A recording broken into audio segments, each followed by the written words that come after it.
Oh, here's a mindful man getting back into the reading. Here's another chapter of my book Dreamer, which I've rewritten. Once again, he opened his eyes and he expected to be mangled beyond all recognition. But Jack looked down at his body, all was well, and everything was where it should be. He felt sad for Peter the penguin, but he brushed himself down and he had a good look round. He wasn't on the motorway, which was a relief. He was in a picturesque park. He sat down on a bench and gathered his thoughts. A teenager, turn the page, swept by on roller skates. And Jack had to double check that it wasn't a monkey or an overgrown fat moose. Things had definitely gotten strange lately. Jack looked and all he could see was imposing skyscrapers which stretched so high into the bright blue sky.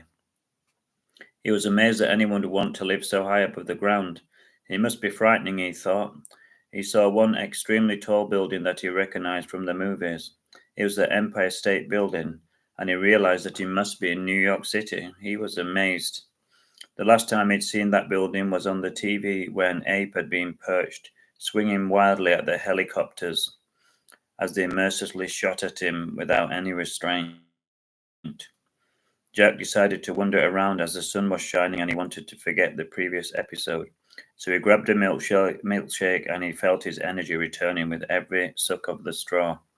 He almost kept expecting a menagerie of characters to accost him, but it was just people he saw, and a few happy-looking dogs, but they definitely weren't talking.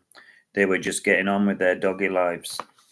He realized that the park he was in was the world-famous Central Park, and he watched the horses and the carriages canter around, and the sound of the music and laughter filled the air. It was magical, a potpourri of sights and smells. Jack decided to be brave and he headed for the center of the city. It took him a while to get there as the park was so huge and sprawling. It was like being trapped in a maze. Jack stood on the sidewalk and watched as the people passed by. They also seemed to be in a hurry, and none of them smiled or spoke, which he thought strange.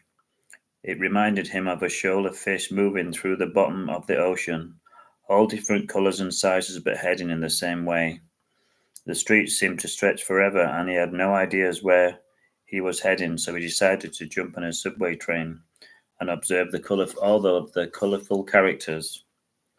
There was an old man with a pipe in his mouth, but it wasn't lit, and a young boy with golden blonde hair was eating an apple, and the little scampy dog on his knee was watching transfixed, and perhaps waiting for a piece to fall on the floor. An exotically tanned man with sleek back hair and dressed in a black suit was looking at him over his newspaper. Jack couldn't see his eyes as they were hidden by his dark shades. He wasn't sure if he was a gangster or a businessman. He could have been both or either, thought Jack. Next bit coming up soon.